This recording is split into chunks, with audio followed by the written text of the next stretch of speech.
Oh, yeah. We are not live, but a recorded video. Welcome to OG Comics Review. I'm the OG, coming to you from Panama City Beach, Florida. Guys, today we are going to review, from my personal collection, long box number 16. This is a box with a lot of Spider-Man. I collected this is predominantly, from what I can see, it's pretty much 90s collection. The 90s was a time of a lot of color, a lot of foil covers. John Romita Jr. was at his height, his peak. New artists were coming in. There was Todd McFarlane. I've got a lot of that to share with you. Todd McFarlane, John Romita Jr., but the colors, the craziness of the covers, the foils, the acetates. Wow, I've got some acetates to share with you.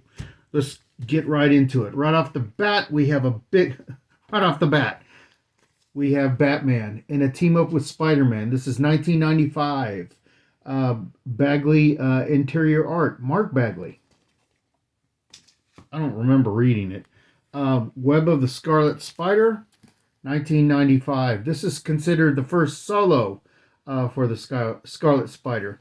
The clone or the real Peter Parker, that's up for debate. It's flip-flopped a few times, but I've always liked the Scarlet Spider, and I like that. That's how I prefer him to look. I like the hood, the little hoodie. Man, he's gone a few different directions that I'd like to see him get back to that. Of course, this was a time where Venom was super popular. He's still popular, but everything was Venom. Everything was Punisher, War Machine. Crazy, just some crazy times. But look at the artwork, gorgeous.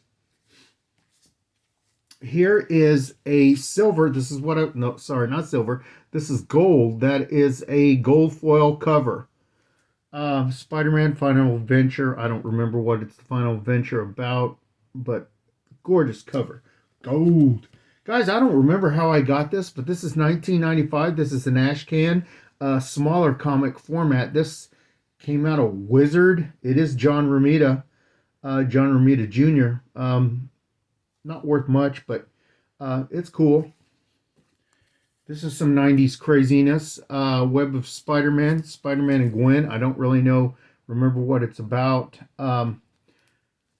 This thing, if you move it around, the Spider-Man's supposed to move around. Just craziness of the 90s. But then you get some beauties like this. Spider-Man Zero, The Lost Years. That is a gorgeous cover. That looks like John Romita Sr. God, it's beautiful. Here's some John Romita Jr., Spider-Man, The Lost Years. Just some crazy, crazy art. And that is a foil background. Okay, here we come with the acetates. And this guy's worth a little bit of money. 1995. You know, I explained to you what the acetate cover was. This is a clear cover that will open up and you have the background on it. It's pretty cool.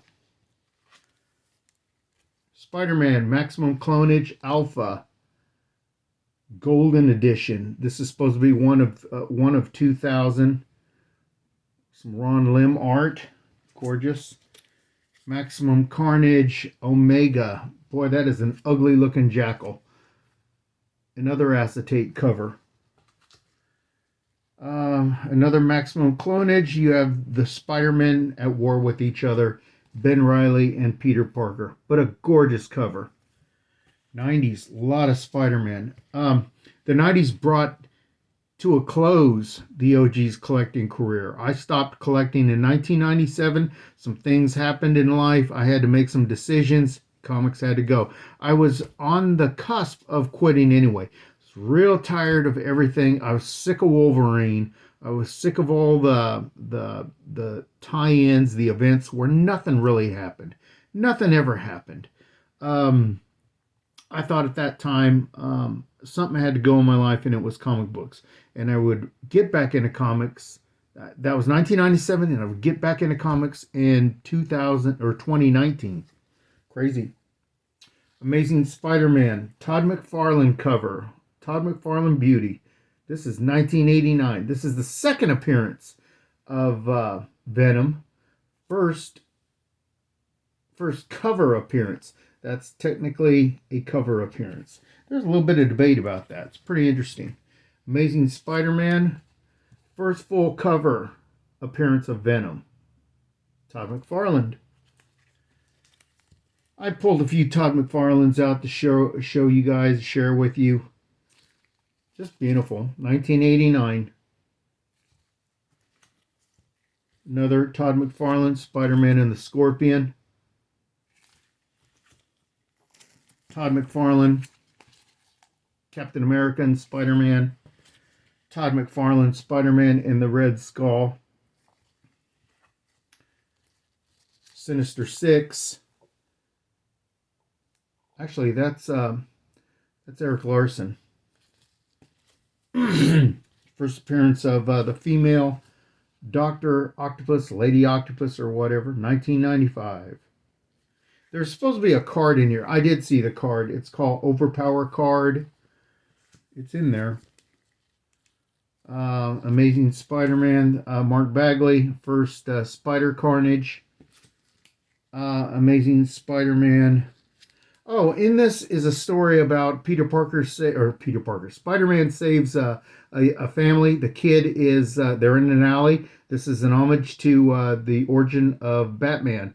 There's a family walking through a alley and Spider-Man saves them. The kid's actually wearing a Batman t-shirt. Pretty crazy, huh? Carnage, Mind Bomb, #1. This is the first solo of Carnage, Cletus Cassidy. It is a red chrome cover. Scarlet Spider, just a gorgeous cover.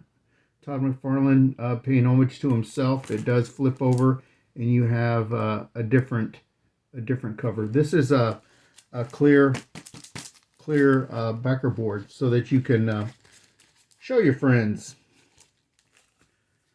On to West Coast Avengers, first appearance of the White Vision, 1989. This is John Byrne Beauty. And I've got some John Byrnes here just to share with you. Avengers, West Coast, beautiful John Byrne. Oh, these covers. Avengers, West Coast, more beautiful John Byrne. This is the Dark Scarlet Witch. Okay. Moving on to Fantastic Four. Fantastic Four 346. First cameo appearance of the TVA, the Time Variance Authority. But they're not named, and this is Walt Simonson. Incredible Hulk, 1986. Homage cover. This is The Return of the Grey Hulk. John Byrne cover, Incredible Hulk. Grey Hulk fighting Green Hulk. The new sensation, or the re-sensation of the sensation, sensational She-Hulk #1, John Byrne Beauty. This is where she's breaking through the third wall or the fourth wall or whatever. The famous, okay, now this is your second chance. If you don't buy my comic book this time, I'm going to come to your house and rip up all your X-Men. And during this time, X-Men were all the rage. Moving on to Silver Surfer, Volume 2, Issue 44. This is the first mention of the Infinity Gauntlet. Jim Starlin was the writer, Ron Lim, cover artist. This comes to a close right here. Ghost Rider #1, 1990. This is the first appearance of Danny Ketch. Guys, I hope you enjoyed that. That was long box number 16. There are 2 long boxes left, and I'm gonna share with you. There are 2 comic books that I'm still looking for. I hope they come up in these 2 long boxes. After that, I don't know where they are. One is Howard the Duck #1. Yeah, he's goofy. Some people don't give a crap about him, but that was like a grail of mine in my young collecting career. Howard the Duck #1. I'm still looking for it. And #2 would be one of the races between Superman and the Flash. I don't remember what it's in, but it is a Neil Adams cover, I believe. I'm looking for that too. If I find those, we're down to 2 long boxes, and that's it. I will share those with you, and we'll cut another video. Guys, make sure that when you are reviewing this video that you are smashing that like button. It does help with the algorithm, and the OG will get out to more and more people. Not looking to make a buck off this or anything. These videos were made for you. The very few select, I used to send them out through Messenger. A lot of those have not transferred over to likes or subscriptions, and that's fine. Basically what it meant was that maybe they weren't always really interested in the OG's videos. I don't want to force these on anybody. I want you to enjoy them. Make sure you visit your local comic store, comic shop, dig into those long boxes, share with the OG what you found. But guys, please leave questions, subscribe, leave comments, whatever, whether you like the OG, whether you hate the OG. Who the hell hates the OG? We are out.